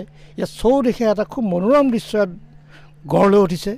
আৰু এনেকুৱা এখন ৰিজৰ্টলৈ সুদূৰ কলিকতাৰ পৰা এগৰাকী পৰ্যটক প্ৰায় এই ৰিজৰ্টলৈ আহে। তেখেতক আমাৰ লগ পোৱাৰ সৌভাগ্য ঘটিছিল, আৰু তেখেতৰ সৈতে মত বিনিময় কৰিছোঁ। তেখেতে এখন ৰিজৰ্টলৈ অসমত তেখেতে বহু বছৰ ধৰি আহি আছে, কিন্তু তেখেতে যেতিয়াৰ পৰা এইখন ৰিজৰ্টলৈ আহিলে তেখেতে ইয়ালৈকে আহে, এতিয়া বেলেগলৈ ক'লৈ নাযায়, ইয়াত আহে। কিয় ইয়াত আহিছে, কি ভাল পাইছে ইয়াত, এই কথাখিনি তেখেতৰ জানি লওঁ। নমস্তে ছাৰ। नमस्ते। पहले आपका शुभ नाम सर? पवन कुमार झा मेरा नाम है। आपका घर? मेरा घर अभी वेस्ट बंगाल में रहता हूँ, हावड़ा डिस्ट्रिक्ट में। अब अभी आप यहाँ पर अमृत रिजॉर्ट में आपको मिला हूँ, आप कब से आप यहाँ पे आ रहा है? सर ये प्राय करीब हमको 8-10 महीना पहले पता चला था, यहाँ के बारे में पता चला, तो एक रात मैं यहाँ आकर के ठहरा था, और तब से मैं इस रिसोर्ट में रेगुलर आ रहा हूँ। इस रिजॉर्ट का खासियत क्या है, आपको क्यों यहाँ पर आ रहा हूँ आप बोला?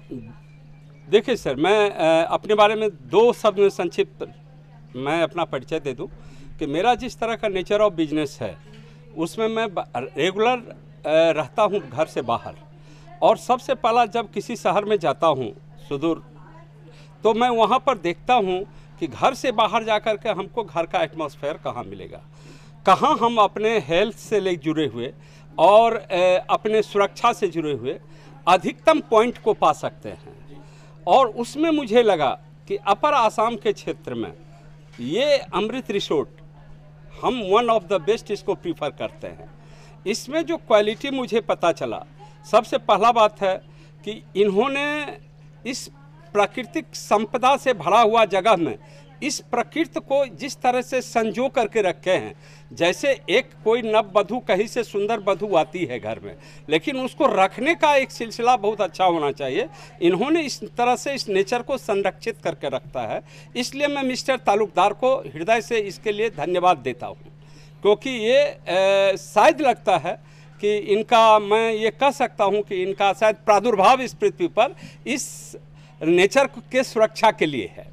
অতিকৈ সুন্দৰ কথা তেখেতে কৈছে। তেখেতৰ জন্ম ইয়াত এইটো কাৰণে হৈছে যে এই প্ৰকৃতিক সুন্দৰকৈ ৰক্ষণাবেক্ষণ দি ৰাখিবলৈ কাৰণে দিলীপ তালুকদাৰ বোলে এইটো অঞ্চলত ইয়াত জন্ম। আপুনি কি খাसियत बताओ? अच्छा, सेकंड चीज़ जो मुझे यहाँ लगा कि जैसे इन्होंने जो एक ऑर्गेनिक जो ये अमृत ऑर्गेनिक जो खोल के रखे हैं, मैं वहाँ भी गया था। यदि लोगों को कुछ सीखना हो ऑर्गेनिक, आजकल अब ये समय का ये डिमांड है कि ऑर्गेनिक हर चीज़ होना चाहिए, और इसके बारे में यदि किसी को ट्रेनिंग लेना हो तो I think mister Talukdar is the best teacher about that one. আৰু এটা গুৰুত্বপূৰ্ণ কথা তেখেতে কৈছে, যে অৰ্গেনিক জৈৱিকৰ বিষয়ে কিবা জৈৱিকৰ কথা, জৈৱিক সাৰৰ কথা জানিবলৈ কিবা যদি দৰকাৰ আছে, কিবা জানিবলৈ বিচাৰিছে এই অঞ্চলৰ লোকে, যে তেখেতসকলে দিলীপ তালুকদাৰৰ সৈতে যোগাযোগ কৰিলেই হ'ল, তেখেতসকলে ইয়াৰ বিষয়ে সকলো তথ্য আহৰণ কৰিব পাৰিব। ছাৰ, थर्ड चीज़, सबसे बड़ा बात चीज़ होता है कि जब कोई बाहर से आदमी आता है, पर्यटक आता है, तो उनके साथ स्टाफ नेटवर्क का बिहेवियर कैसा होता है, ये भी एक बहुत मायने रखता है।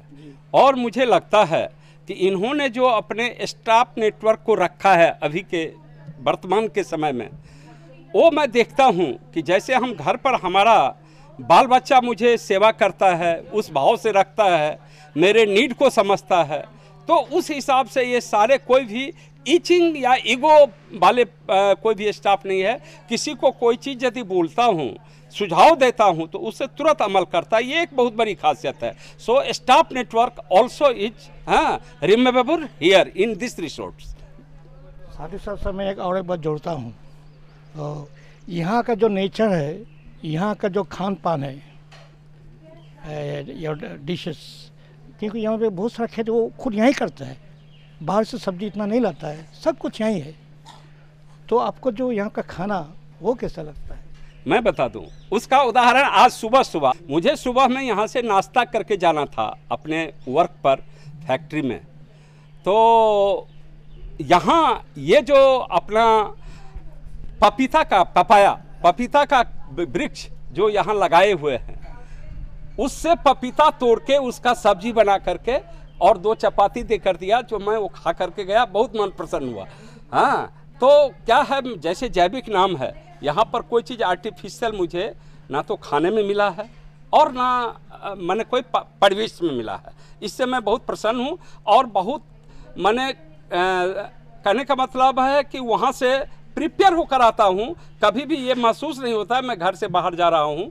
हाँ, हेल्थ भी मेरा ठीक रहता है, यहाँ पर अच्छा मॉर्निंग वॉक करने का जगह रहता है, और रहता हूँ तो मुझे लगता है कि ये मेरा ही रिसोर्ट है। ऐसे ही मैं यहाँ पर इस हिसाब से रहता हूँ। लोगों से कहेंगे, आपको बंगाल का लोगों से कहेंगे, यहाँ का जो लोग आप देख रहे हैं ये प्रोग्राम, लोगों को कहेंगे कि आप लोग एक बार कम से कम आइए, यहाँ का जो माहौल है एक बार देख के जाइए।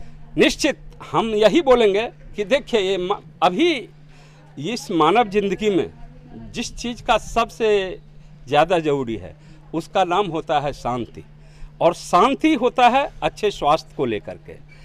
और ये दोनों ही चीज़, क्योंकि आज मैं देखा हूँ कि ये नाउएडेज इस समय में, पहले में नहीं था, लेकिन इन्होंने स्विमिंग पूल यहाँ पर बनाया। मैं वहाँ भी जा कर के उसको ऑब्जर्व किया, तो एवरीथिंग यहाँ पर शांति और स्वास्थ्य के हिसाब से लोगों को जरूर एक बार आकर आना चाहिए। हमारे बात पर भरोसा नहीं करके एक बार आकर देखे तो मुझे लगता है मेरे तरह वो भी दीवाना हो जाएंगे इसका।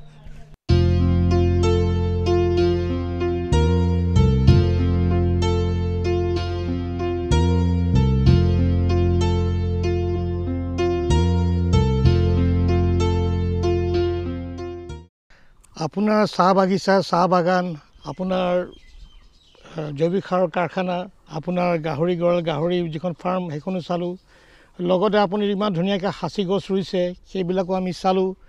লগতে আপোনাৰ পৰিয়ালৰ লোক আপোনাৰ ইয়াত টুৰিষ্ট আছিলে, তেখেতসকলৰ মত বিনিময় কৰিছোঁ। তেখেতসকলে আপোনাৰ বিষয়ে কি কয় বা আপুনি গঢ়ি তোলা প্ৰতিষ্ঠানটোৰ বিষয়ে কি কয় আমি সকলোখিনি শুনিলোঁ তেখেতসকলৰ মুখৰ পৰা। কথা এটা সুধিম, জীৱনত আপুনি যিমানখিনি কাম কৰিলে এই বহুত কৰিলোঁ বুলি ভাবিছেনে আৰু কৰিম বুলি কিবা ভাবিছে? জীয়াই থকালৈকেতো কৰি যাম, হাত ভৰি যিমান দিনলৈকে চলে, কাৰণ অভ্যাস আছে মোৰ 4টা 3:30 বজাত মই সদায় উঠোঁ। এইটোতো আপোনাৰ পৰিবাৰে কৈছে। তাৰপাছত মোটামুটি ধৰক মৰ্ণিং ৱাক মোৰ কম্পালচাৰী। তাৰপাছত আহি পিনে খাওঁ মোটামুটি সেইটো, আৰু দুপৰীয়া ভাতটো খাই পিনে ইয়াতো মই বহি নাথাকোঁ, টুপি চুপি লৈ পিনে ইয়াতো বাগান চাগান বা হেৰিয়াত মই লাগি থাকোঁ। আৰু এহেঁতকো ল'ৰা ছোৱালী যিবিলাক আছে এহেঁতকো অলপ এইটো কৰ সেইটো কৰ, মানে যেনেকৈ পৰিপাটিকৈ চব কৰিব শিক বা হেৰি তেনেকুৱা। মানে মোৰ ইয়াত যিমান ল'ৰা ছোৱালীবিলাক আছে যে চব একদম গাঁৱৰ পৰা অহা। মই কোনো ইয়াত মানে কোৱালিফাইড কোনো ডিগ্ৰীধাৰী মই ইয়াত হোৱা নাই, কাৰণ মোৰ এটা বিশ্বাস আছে সব মানুহে মানুহ। কাৰণ আজি 2জন গেষ্ট আহিলে, মোৰ ছোৱালী এজনী বা 2জনী গ'ল, কিবা ভুল দেখিলে এহেঁতি যদি অলপ গাইড কৰে ই অট'মেটিক এহেঁতি শিকি যাব।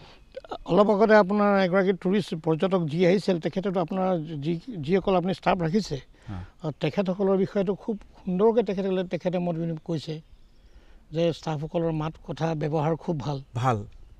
তেখেতে মানে স্বীকাৰ কৰিছে এইটো কথা। আপুনি ক'লে যে তাহাঁতে পঢ়া শুনা নহয়, একদম গ্ৰাছ ৰুটৰ পৰা আনিছোঁ। কিন্তু চাওক এটা কথা ন, অকল ফেচিয়েল কৰিলে আৰু মেকআপ কৰিলে যে সি যে বহুত ভাল মানুহ হ'ব মই সেইটো বিশ্বাস নকৰোঁ। চব গাত মুখত মিঠাতেল ঘঁহা ছোৱালী। আপুনি চাওক শ্বেম্পু কেইদিন কৰক, সিটো শ্বেম্পু চিনি নাপায়। মই ইয়াক কৈছোঁ শ্বেম্পু 20 পেকেটমান আন, চবেই ইয়াত আহি পিনে গা ধো, ফ্ৰেছ ৱাছ দি পিনে মুখ ধোৱা, শিকা সিহঁতক কেনেকৈ চাফ চিকুণ থাকিব লাগে, টুপি মানে যেতিয়া যি লাগে লাগতিয়াল চব কৈছোঁ। সোধক আপুনি নিজে একো নোহোৱাৰ পৰা এটা 0ৰ পৰা আজিৰ তাৰিখত যদি ভুল নাই কোৱা প্ৰায় হিৰ' হৈ গ'ল আপুনি। গতিকে এনেকুৱা ধৰণৰ কামত আজিৰ তাৰিখত যি নতুন যিটো যুৱ চাম উঠি আহিছে, বহুতে কৰ্মৰ কাৰণে হাহাকাৰ কৰি ফুৰিছে, কি কাম কৰিম, ক'ত কি কাম পাম, এনেকুৱা ধৰণৰ। বা বহুত শিক্ষিত ল'ৰাই যুৱকো চাকৰি বিচাৰি ফুৰিছে, যুৱক যুৱতীয়ে। গতিকে আপুনি কিবা ক'ব নেকি উঠি অহা চামটোক?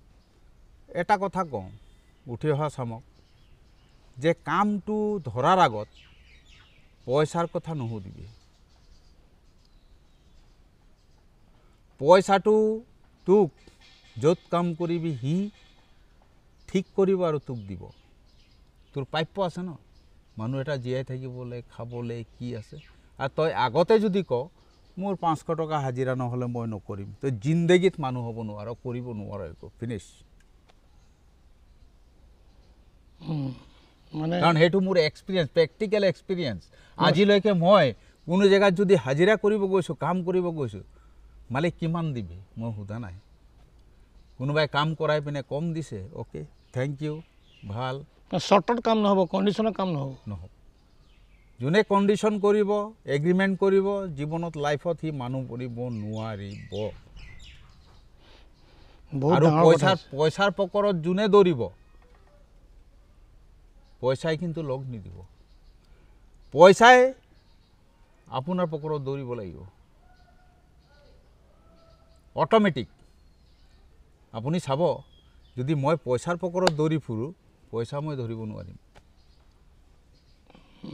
আৰু পইচা তেতিয়াই মোৰ মানে লগত দৌৰিব এই লখিমীৰ কথা নেচাৰ কথা এইটো কোনো মই কৈছোঁ যে সেইটো কথা নহয় এইটো একচুৱেলি নেচাৰেল মানে ভগৱানক আমি মানুহ প্ৰাকৃতিক আমি মানুহ বাছ আৰু একো নাই আপোনাৰ ভৱিষ্যত পৰিকল্পনা এতিয়া মোৰ ল'ৰা আছে বোৱাৰী আছে আপোনাৰ পৰিয়ালৰ বিষয়ে কওকচোন পৰিয়ালটো ছোৱালী বিয়া দিলোঁ আচ্ছা মোটামুটি ছোৱালী মানে কি অলপ দেখিলোঁ পঢ়াত ইমান চোকা নহয় মানে যদি আনৰ কাৰোবাৰ ঘৰত দি দিওঁ বিয়া অলপ কষ্ট পাব কাৰণ সৰুৰ পৰা সি গাড়ীত ঘূৰি ফুৰা ক'লোতো 800 লৈ পিনে শ্বিলং যাওঁ মই দেখিলোঁ ই যদি ইয়াক তাত বিয়া দিওঁ ই কালি গুচি আহিব ইয়াত গতিকে ভাল ল'ৰা এটা বিচাৰি পালোঁ ধৰ্মনগৰ তাক সুধিলোঁ যে তই মোৰ ছোৱালী বিয়া পাতিবি কিন্তু তই ইয়াত থাকিব লাগিব তই কি কৰ সি কৈছে মই হোটেলত এন তেন খানা চানা বনাওঁ হেন তেন কৰোঁ মই তই কিমান পঢ়িলি বোলে হাই ছেকেণ্ডেৰী পাই তই ইয়াক বিয়া পাতিবি তই ইয়াত থাকিবি তেনে যা তই শেপ কি লাগে ইউটিউবত ক'ত শিকিব পাৰে কমপ্লিট হেৰি কৰ আচ্ছা বিয়া দিন তাৰিখ হ'ল বিয়া দি দিলোঁ মোৰ ঘৰৰ বেক চাইডে এটা ফ্লেট বনাই দিলে সিহঁতক থাক বিন্দাছ আছে কোনো অসুবিধা নাই ল'ৰা হৈ গ'ল 29 পালোঁ ভাল ছোৱালী এজনী বিয়া পাতিবি পাত বোৱাৰী পাইছে ন বোৱাৰী ক'ত তেখেতে আপোনাৰ ব্যৱহাৰ ধুনীয়া কৈছে তো খুব ভাল কৈছে চল এতিয়া কথা হ'ল মই যদি আজি এই পৰ্যায়ত আহিছোঁ তো তহঁতি 10 বছৰ 15 বছৰ পাছত তহঁতৰ ঘৰৰ পাছফালে তো হেলিকপ্টাৰ থাকিব লাগিব ডাঙৰ কথা কৈছে আপুনি সোধক মই কৈছোঁ সিহঁতক আপোনাৰ সপোন বহুত ডাঙৰ কিন্তু বাস্তৱ প্ৰেক্টিকেল কথা মই কৈছোঁ কাম কৰিলে হ'ব মই আজি ক'ৰ পৰা ক'ত আহিলোঁ এইখিনি খাৰ কৰিলে যেতিয়া হা তহঁতে একো কৰিবই নালাগে বাকীখিনি চব ৰেডিমেড আছে তহঁতৰ ঘৰৰ পাছফালে মোৰ আত্মাই চাব ন হেলিকপ্টাৰ আছে নাই উঠিব নোৱাৰিলেও চাবতো আছে আৰু কৈছোঁ মানে এইটো মনৰ কথা এনেই মানে জাষ্ট জকিং হয় নাই আচলতে এইটো আশা আৰু এইটো আপোনাৰ আপোনাৰ এটা সপোন যে মোৰ ল'ৰাই বোৱাৰীয়ে বা মোৰ ছোৱালী এনেকুৱা এটা গঢ়ি দিব সেইটো এটা আপুনি বিশ্বাস সিহঁতৰ আগত জাহিৰ কৰিছে হয়নে নহয় আপোনাৰ তেতিয়াহ'লে আপোনাৰ মানে ভৱিষ্যত পৰিকল্পনা এইটোৱে আপুনি বিচাৰিছে আৰু কি আৰু যিমান কাম কৰা মানুহ আছে চবৰ লগত ভাই বন্ধু নিচিনা মিলি খাবি কোনো বিপদত পৰিলে সহায় কৰিবি যাতে একবাৰ কোনোবা মানুহ এটাৰ লগত চিনাকি হ'লে সি যাতে তোক জীৱনত নাপায় দুখীয়া বুলি নেগলেক্ট নকৰিবি আজি বোলে কাম কৰা মানুহ এটা আহিলে ভৰি ভাঙি গ'ল এই বোলে তাক বাদ দে আৰু ফোন আহিলেও ৰিচিভ নকৰিবি মেডিকেলতো নেযাবি কথা এইটো নহয় তাক মেডিকেলত লৈ যোৱাটো মোৰ ডিউটি পইচা চাবলৈ মোৰ দৰকাৰ নাই কিমান খৰচ হয় সেইটো মোৰ লেবাৰেও চব জানে হয় লেবাৰৰ কথা কৈছে আপুনি আপোনাৰ ষ্টাফ মানে কৰ্মচাৰী কিমান আছে সেইটো কথা মই সোধাই নাই আপোনাক মোটামুটি ধৰক 18